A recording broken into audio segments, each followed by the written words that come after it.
Good afternoon. This is Chuck Cameron with Oxford Community TV. Today we have a delightful opportunity on the My Life program to meet a lady who has an amazing story, or many great stories, of an amazing life.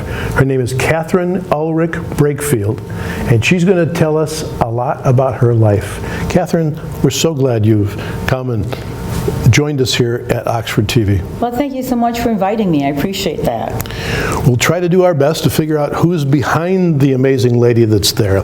We've talked a little bit about that already. We'll start with what's happening with you today. What's in your life today? Before we go back and take a look at your past, what are you up to today? Well, I'm an author. I've got 5 historical romances out and 2 history books, and I'm on my 6th one. Excellent. This is going to be a contemporary Amish, so I consider it still history in a way. Good. Excellent. So you're a writer. I suspect we'll hear more about that in the past. But let's sneak back to when you started. Tell us a little bit about your family. Where did you grow up? Where did you live? Do you have any brothers or sisters? Tell us about how you got started. Well, I was born, I think I was born in the hospital in Detroit, but we lived in Hazel Park at the time. Sure. In a little Cape Cod house. My dad, the war was just over. Okay. So then I came, one of the baby boomers. Yep. I was the first one of 6. Right. Okay, sure. Yes. That's a good group. It was a good group. It was. We were like steps.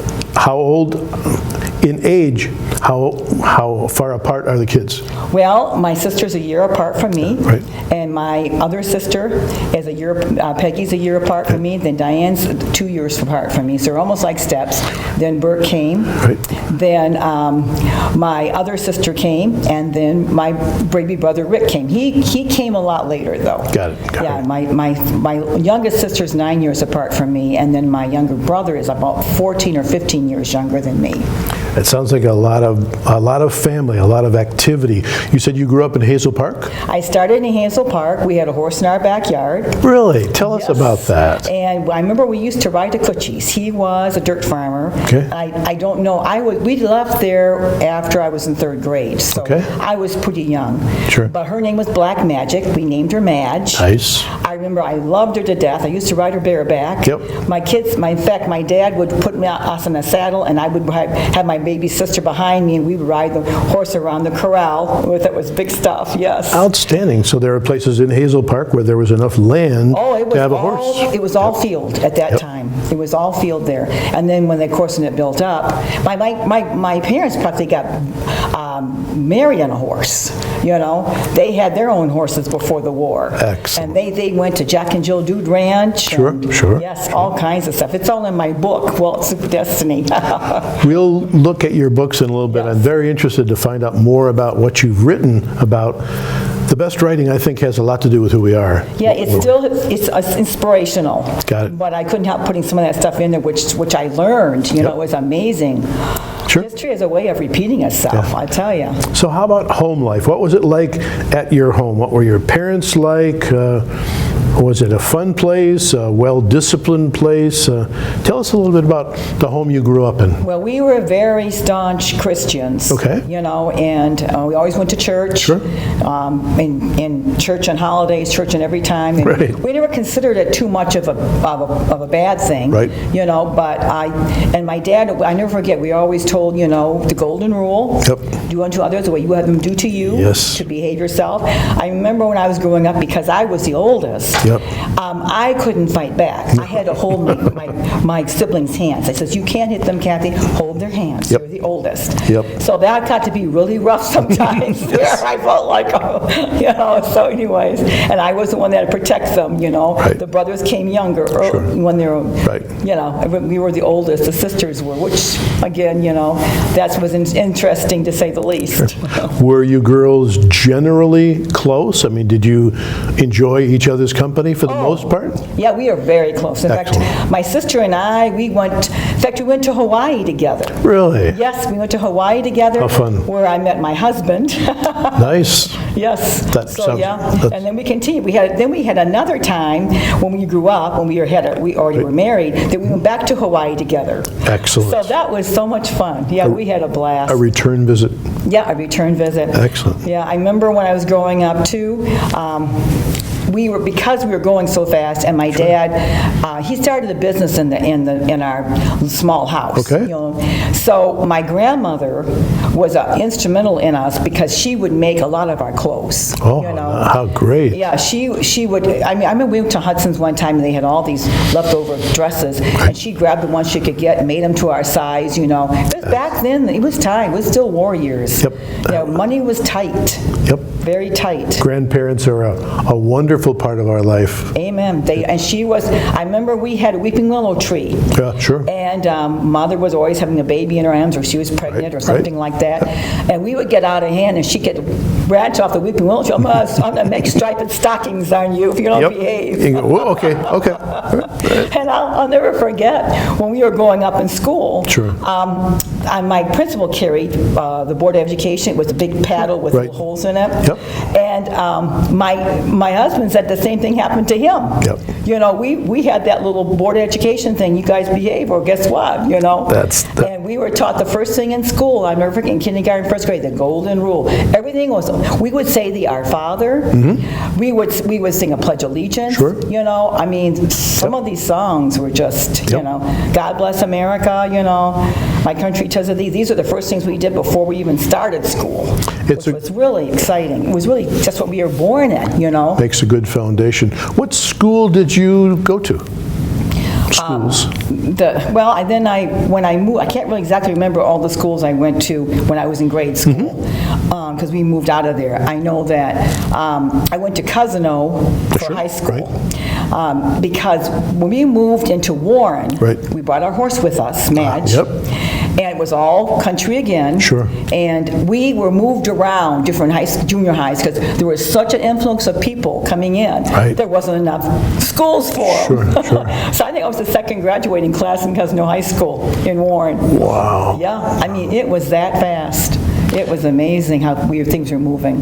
When you were young, were there people in your home or neighborhood or school or church, were there adults that were particularly influential, people that you considered pretty special? You've mentioned your grandma clearly as one, but were there other people that influenced you?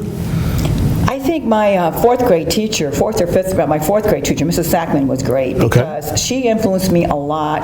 I never thought I was good in school. Sure. You know, I loved the outdoors. I liked to go horseback riding. Right. I would take baseball anytime over doing homework, you know. And I was kind of sickly. Back then, we didn't have flu shots, we didn't have this, and I would get sick every time I turned around. Sure.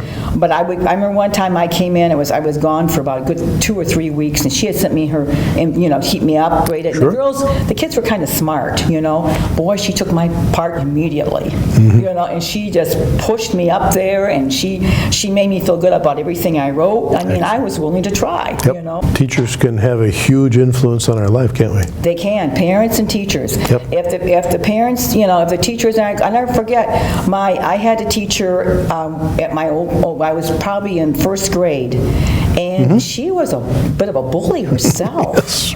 Oh my goodness. I remember one time she said, don't come in there without your crayons. And she meant it. Yep. You know, it was it was just like you got a chill through your body, you know. Well, it was a snowstorm coming, and they didn't close the schools. Right. My dad dropped me off at the corner, said, can you get in, Kathy, because I've got to get to work. Sure. I said, sure, Dad, I can do this. Yep. On the way crossing the street, crossing the road with the traffic light, on the way up the steps, my crayons all fell. Everything went off, and I thought, I can't find those, and I can't go to school. So I went back home. Did you really? I really did. In fact, I wrote a short story about that one. Did you really? I really did. And my mother told me I looked like a snowman. I mean, I almost didn't know how to get home. I think it was my guardian angel that got me home that day. Yep. No way. Right. And then Sure. I got in, and she packed up my little sister, you know, and my two little sisters, because I had two of them at the time. Right. And we went back to that school. When she found out something was going wrong, she was going to find out what was wrong. There you go. She got the principal. They came in there. They talked to her. She was a totally different teacher doctor after that. I bet she was. She I was. bet she was. It was like, wow, what happened? You're wonderful, you know. Excellent. She really did. Boy, I tell you, that was back the old days then, you know. Those were good days. Well, Those were great days. we're going to take a break for a minute, and then we'll get back to an amazing life story. There are lots to come. Thanks for the moment.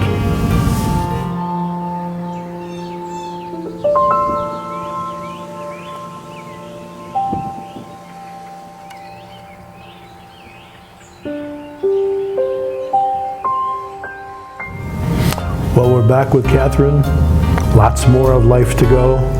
Did we miss anything about your early years before we get on to a little further in your life? You mentioned your grandparents. Tell me a little bit more about them, or to our audience. Okay, well, my grandfather died very young. In fact, my grandfather died when my mother was only 2 months old. But my grandmother was instrumental in our lives because she was our babysitter, the chief babysitter, and my aunt. But she also helped us feel better about ourselves because we never had that many clothes. So I know she made me one time a beautiful little coat with a hat, and I'll never forget that. I mean, we had a picture of that, and I mean, it kind of carries you on into all the hard times in life. Not getting the store-bought clothes other kids might have, because my dad was trying to start his own business, and so it took him a long time to get going on that. Excellent. People don't understand. When you start with a business, your employees will get a paycheck, but you won't. You won't. And we don't. What kind of business was your dad in? He started in a conveyor business. Conveyors? Yeah, he started drawing, and then he started conveyors, Right. and then he branched off. First, he had the electrical engineering drawings, right. and then he started off with his manufacturing company, and then he started off with installation too. Excellent. With the automotive companies. What a and stuff. perfect time to be doing things like that when the city of Detroit and all the suburbs are expanding and expanding, because after the war there's so much growth. Well, Good he time. started, yeah. In fact, he was on a paper route in Detroit, Mm-hmm. Yep. and giving all the money to his parents because they were trying to live Sure. through the Depression. Right. And then he went on and did the night school thing. Right. And then that's when the war hit. So then he wasn't drafted till later because he was one of the drawers for the Jeeps and all this Right, sort of stuff. sure. A very talented guy. So Excellent. he still went to the war. You know, Right. he worked in the 34th Infantry Division, you know, going up the boot of Italy. There we go. So he had a lot of action going all the time. That's it. And then after the war, he went back to work, and he was doing this at night school. And his professor said, "Listen, Nibs, you've got so much talent. If I was you, I would do the night courses and go on and do your business now, because now the time is to move." So he did. So he was constantly, Yep. you know, gone. I mean, it was amazing. Well, my mom had to take up the slack with us kids. Sure. But when we got together, oh my goodness, Yeah. ice skating, hunting together. Really? Hunting, oh yeah. Thanksgiving, we Right. were going up north to hunt. Okay. I'll never forget one time. We had fallen asleep. We got up at 4 a.m. Of course, of course. There's no movement, so we fell asleep on this hill. We felt the sun on our face, and all of a sudden we heard this movement. And the deer, herd of deer, waked up. I mean, we could almost touch them. Right. And my dad, quick, get my gun. And we said, go away, because we got so sick of tired of tasting venison all the time, you know. But he did get his deer. So you kids were happy for your dad, but weren't all that thrilled about No. more and more venison. No, So no, you no. maybe encouraged the deer to Yes, go go away. leave Scoot. town. Got He it. always got a deer though. Never. Got it. Always. He even went up west, you know, Yeah. and he got all kinds of moose. Yep, sure. You know, bear. Outstanding. Everything. Everything. Yes. So you had a lot of wild game. Yes. Sounds like quite a family. Yeah, we had a lot of fun. Yeah. Let's talk about a little later on in your life. You're now becoming a young adult. Did you go to school, college or anything? Training? Yeah, I started off with night school Right. at OCC. Sure. Because I was working in my dad's company Right. too. Good. And then I branched off to OU, you know, afterwards. But we were a hands-on, get-it-done type of family. I didn't get my tuition paid for by my parents. I Yep. did it. Yep. You know, and my That's- first car I paid for. I mean, it was all like, you can do this on your own, you know. Yep. Dad always had a slogan that says, whatever you want to put your mind to, you can do it with the grace of God. They're very God-driven all the way through. Jesus Christ. Jesus was the Our Father was everything. Thy kingdom come, thy will be done. Yep. So they believed it 24/7. So did my grandmother, you know. The faith that she showed throughout her life, you know, and in the instances that she had through the Great Depression and a lot of things in her Irish heritage was just amazing. So you're working in your dad's operation. Where did you go from there? What kind of jobs did you have growing up and young adulthood? What sort of things did you do? Well, we did horses constantly. Okay. Yeah, in fact, I met my husband going to Hawaii with my sister was with me and my friend. We all came and I met my husband on the plane in Los Angeles when I went to Hawaii. Nice. And I met him there. He was in the service. He was in naval intelligence. Yep. So then when we got him there, and then a long story short, we had to change hotels, but he still managed to find us. So good for him. Yes, you know, naval intelligence at its best. Naval intelligence, get it, right. Go fund it. So, anyways, then he took us. He got two more friends from my sister and everybody. So we went and we saw Schofield Barracks. We saw the big cross. There's a big cross where during the Pearl Harbor came through. Right. It was amazing. I think they took that cross down now, but it helped in my Walls with Destiny book immensely. And then later on, though, we left that and I started working for Michigan Traveler magazine, and I worked for the newspapers, and I started doing more short stories, getting those published. Okay, so you were writing then? I was writing all the time. I was helping a lot. Mine was more writing. You know, I was executive secretary there, and I went to purchasing agent, but I was always writing on the side. That was my niche. You know, I liked writing. I did a lot of journalism classes in Oakland University and that sort of stuff, because that's what I really love. Mostly creative insights, though.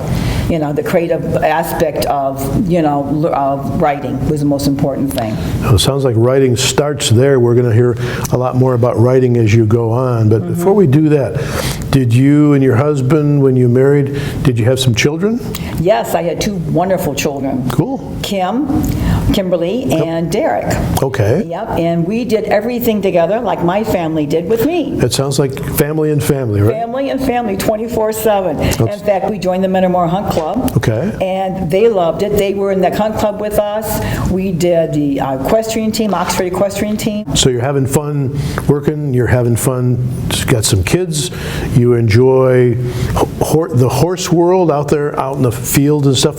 Sounds like you spent a lot of time in the fields over the years. Yes, and then in fact we went to Ireland with the Hunt group. Really? They were the ones that got everything together for us. And so my daughter was graduating that year from Oakland University, and she said, "I want to do that, Mom. Let's go do that." So we went with her. I thought that was great that she'd want to be with us, you know, on her graduation. So we went to Ireland. Oh, it was fabulous, fabulous. I don't care. I can't believe what they jumped, though. Yeah, I almost got a horse, by the way. Her name was Aspen, but she couldn't pass the test. Something was wrong with her heart, and she would have had to been, when they would have flown her over on a boat or whatever, and then she would have stayed in incubation, you know, for so many months, and I was afraid she wouldn't survive it, so we didn't get her. All right, well, I suspect that there's more to come. We thank you for this segment. We'll talk a little bit more about the rest of your life, which is very full. We'll get back with you in just a couple of minutes. Thanks for staying tuned.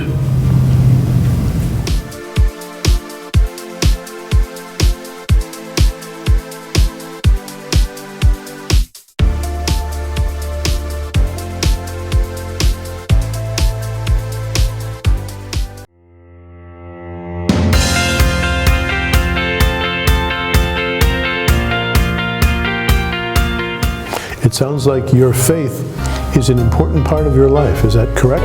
It is. And you know what? It's only grown. How so? It has grown. The more I see what's happening to America, the more I have faith that God's going to take us through it. You know, and I believe, in fact, I went to Billy Graham School of Christian Writing, and the thing was, where the Spirit of the Lord is, there is freedom.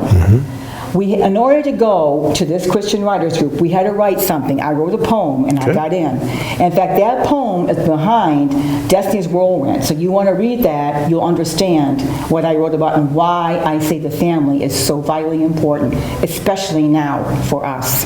Excellent. So you mentioned Destiny's Whirlwind. Let's start to talk about a little more contemporary time in your life, the last 15 or 20 years. You started writing books. How did you get involved in writing books, and what have you written about?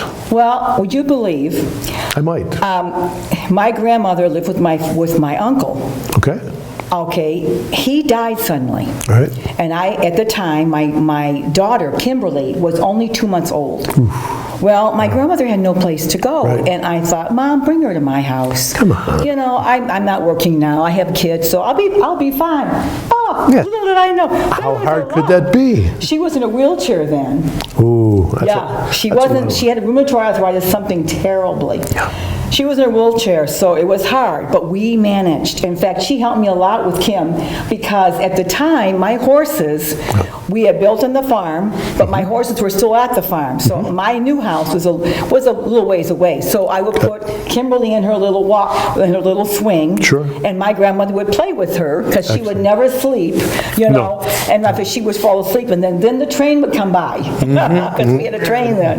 So my grandmother was there till I could get back to take care of my daughter. Outstanding. Isn't it amazing how the Lord works? It's as though he knew. As though he knew. Oh wait, he did know. Yeah, he did Yes. know. That's how I believe in the Lord. Then my son was born Right. there. My grandmother was, because she lived with me for 12 years. And she didn't know how I was going to take care of her. Right. Yeah. She had a stroke, so that added to a lot of problems. But we managed it. We got through that.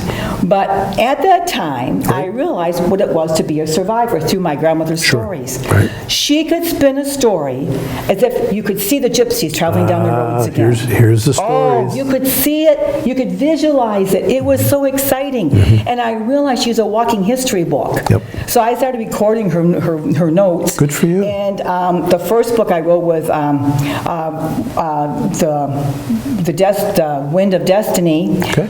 And that was starting with with Destiny's Whirlwind on, you know, just Right. Destiny's Whirlwind and Destiny of Heart.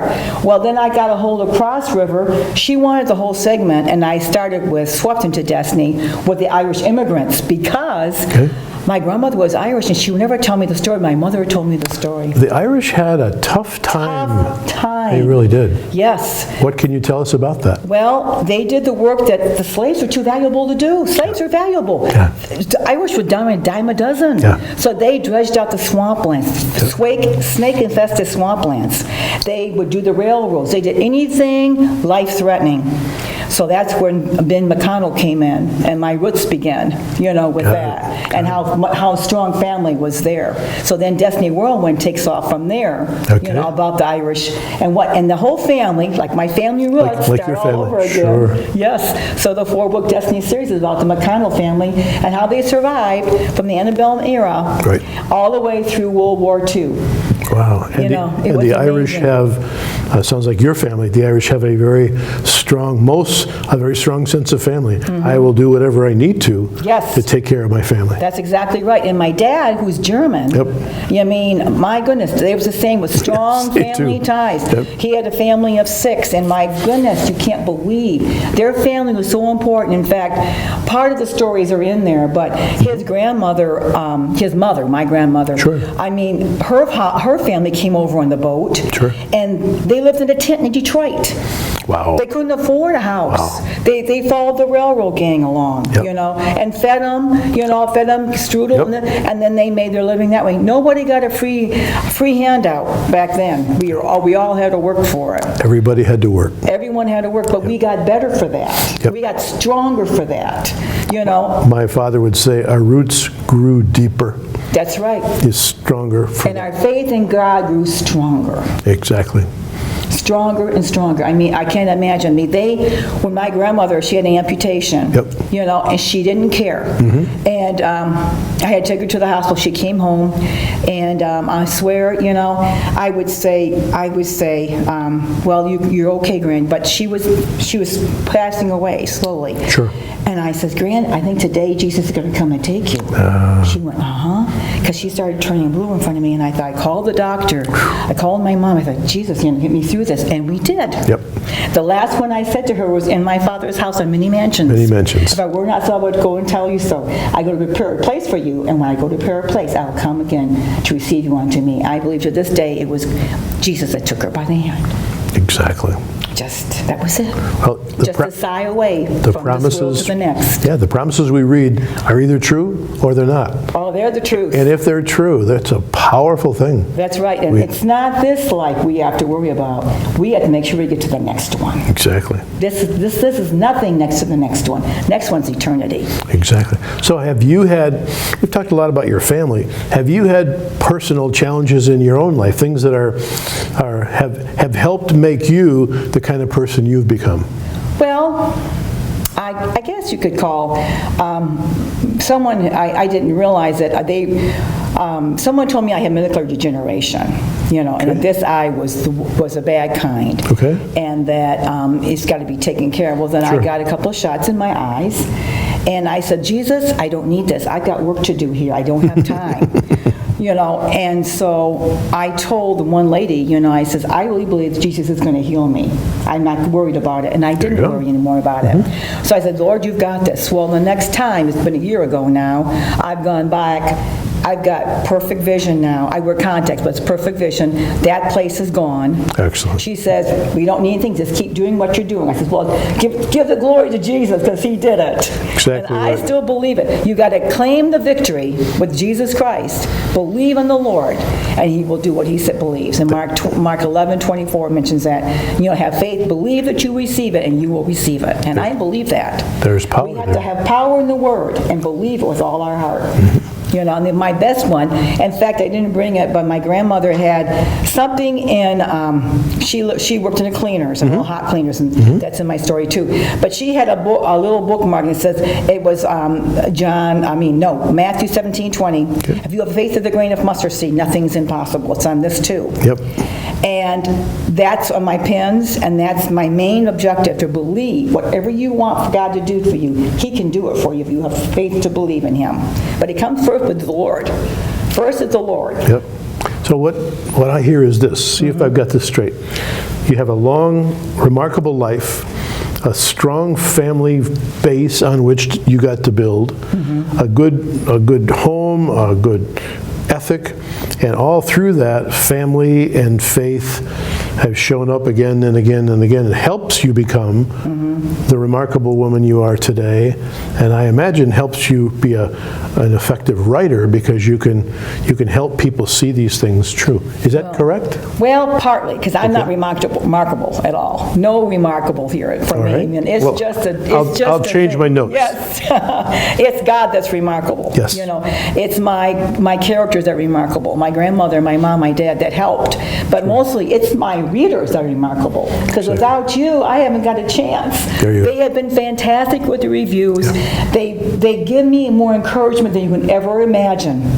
Excellent. It Right. really is true. I mean, they give me the encouragement I need to keep continuing.